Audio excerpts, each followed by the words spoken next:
Well, hello, my name is Kimberly Thies. Today I will be presenting my project entitled Targeting Effects of RZI versus STN in Deep Brain Stimulation for Parkinson's Disease. First, I would like to acknowledge those who have been instrumental in my research, including my mentor, Dr. John Thompson, third committee member and clinician in this study, Dr. Drew Kern, and Lisa Hurt, research coordinator with the Department of Neurosurgery, as well as Dr. David Garrett, Dr. Orr, my Capstone chair, and finally the Modern Human Anatomy program as a whole. Just a little bit of background to get started. Parkinson's disease, or PD, is described as a neurodegenerative disorder characterized by the loss of dopamine innervation, resulting mainly in motor deficits. There's currently no cure, but one form of treatment available is deep brain stimulation, or DBS. The anatomy involved in PD includes structures of the basal ganglia, a system involved in the initiation and execution of movement.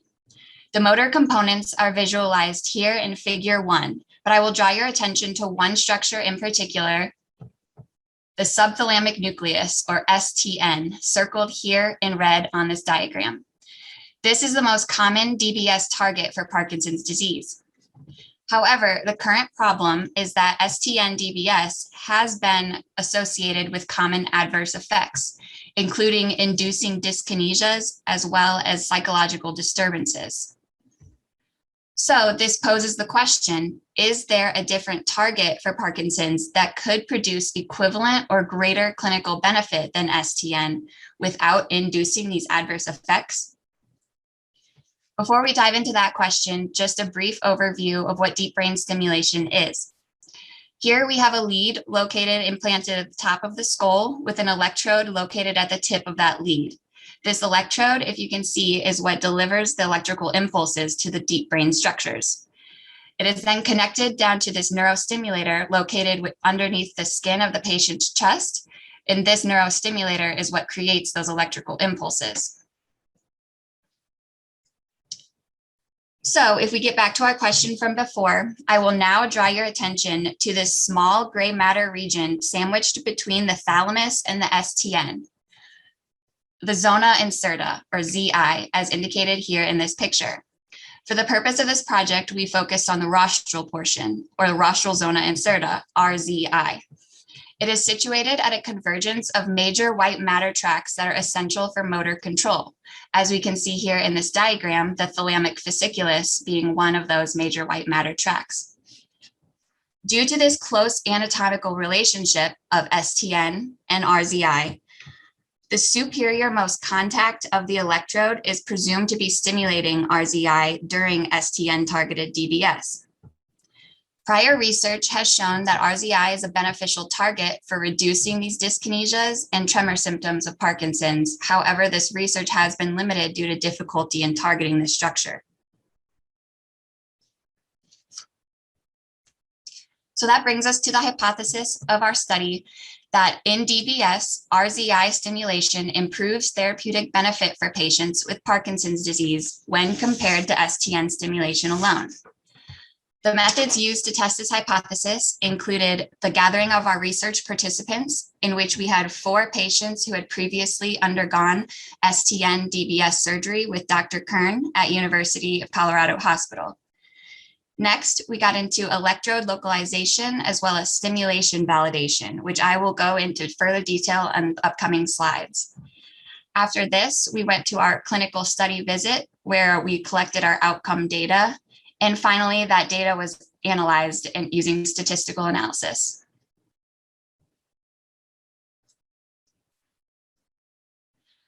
First, electrode localization. I will dive deeper into what we did for this. The electrodes of each of our study patients were localized to obtain a 3D orientation of where exactly these electrodes were situated. This was done by merging the preoperative MRI and postoperative CT scans for each patient. In this image, the STN is the orange structure, and the 3D rendered image that was generated shows this trajectory of electrodes within the STN. Dr. Kern was then able to use this 3D visualization to determine the precise locations of these electrode contacts. And here is just a quick video of one of the trajectory models once rendered, so you can get a better idea of the depth of these electrodes within STN. After the electrodes were localized, stimulation validation was performed to verify that we were, in fact, stimulating the area intended. Patients' DBS settings generated a volume of tissue activated model, or VTA. So in STN DBS, stimulation occurs at the inferior most contact, as we see here, appropriately placed within the teal structure, which the teal structure in this image represents STN, and the red structure represents the electrical field that is induced. We see that it is appropriately stimulating STN. RZI stimulation, as I've mentioned before, occurs at the superiorly placed electrode contact here, as we can see in this image. And finally, co-stimulation of both structures induced multiple contacts, both in the STN and in surrounding areas. After electrodes were localized and stimulation was verified, we got into our clinical study visit, where these 3 testable settings that were visualized on the previous slide were randomized as programs within each patient's DBS system. This was a double-blind clinical study, meaning that both the patient and the clinician were unaware of which setting was being tested at a given time.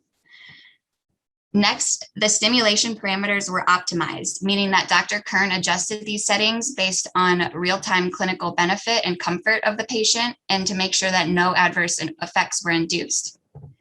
And finally, we got into the assessment portion, where we used standardized assessment measures here in bold that Dr. Kern was able to observe the patient performing different motor tasks, as we see here in this image as an example of some of those motor tasks.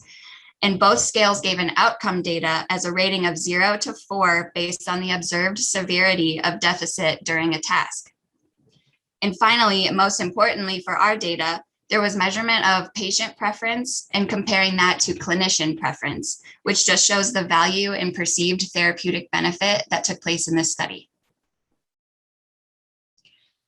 So our results showed, with the numerical data from these motor assessments, that no statistical significance was found. However, with our patient and clinician preference, we found that 50% of patients preferred RZI and STN stimulation, in which Dr. Kern agreed, as we can see here. The other 50% of patients preferred STN stimulation.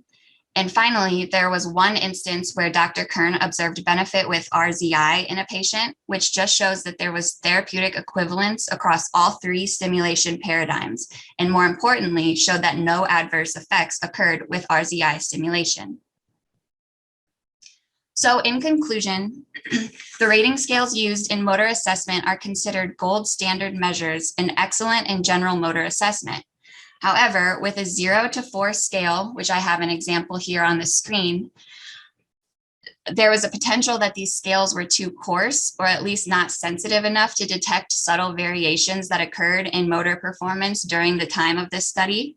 So that's most likely the cause of our lack of statistical significance. However, the patient preference showed that there was evidence of benefit at the therapeutic level, and this was considered clinically significant with the results that we found here. These results are promising and warrant further research on precise targeting of RZI and the implementation of RZI stimulation in clinical studies. And future directions for this research include additional data analysis, as well as turning this into a publication. And with that, I will say thank you and welcome any questions. Great, thank you, Kim. That was great. Any questions for Kim? So did they just target the STN and then assume that since they're in the STN, then they can find the RZI? Is that basically how they Yes, located that's their exactly electrode? right. Okay, gotcha. Mm-hmm.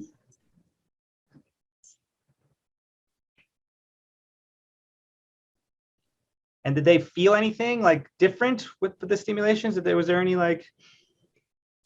Initially, it depended on individualized patients, but they would say at first that maybe they would feel something different in terms of maybe like a tingling feeling, or they could tell that there was a switch to a new setting, but not anything that was concerning or no adverse effects that occurred. So that was very promising. Very interesting. Very interesting. All right, any other questions for Kim?